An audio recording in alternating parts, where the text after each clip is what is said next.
Maithili express की शानदार प्रस्तुति।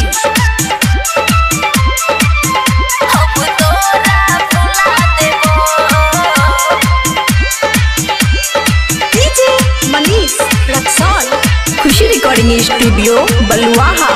होई छै हमार शादी,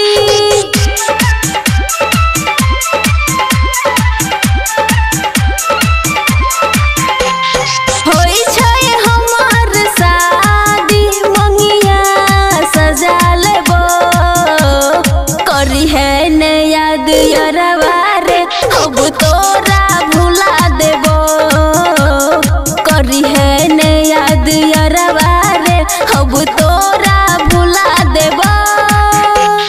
होई छै हमार शादी, मंगिया सजा लेबो, करी है ने याद यरवा रे, अब तोरा भुला देबो, करी है ने याद यरवा रे, अब तोरा भुला देबो, तोरा भुला देबो, तोरा भुला देबो।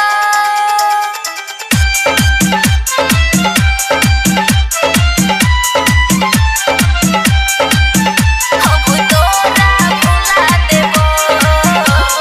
सोचल तोहर सपना अब हो तो नहीं रे पूरा, तोरा नसीब में लिखल नहीं छो हमर प्रेम के डोरा।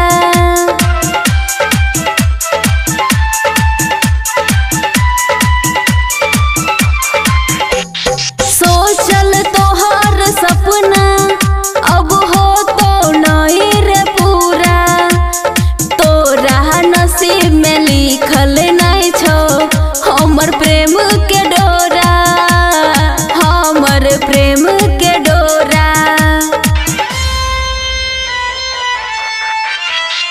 पहिले जे रहो रिश्ता, पहिले जे रहो रिश्ता, अब से हो मिटा देबो, करी है ने याद यरवा रे, अब तोरा भुला देबो, करी है ने याद यरवा रे, अब तोरा भुला देबो, तोरा भुला देबो, तोरा भुला देबो।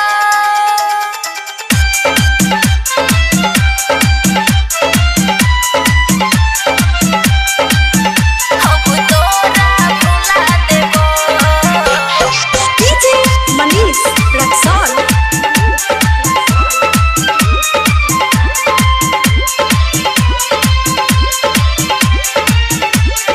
खुशी रिकॉर्डिंग स्टूडियो बलुआहा। दिल से भुला दे हमरा, बदल ले अपन इरादा, शर्मा दीपाली कहे छो तोरा प्यार न कर ज्यादा।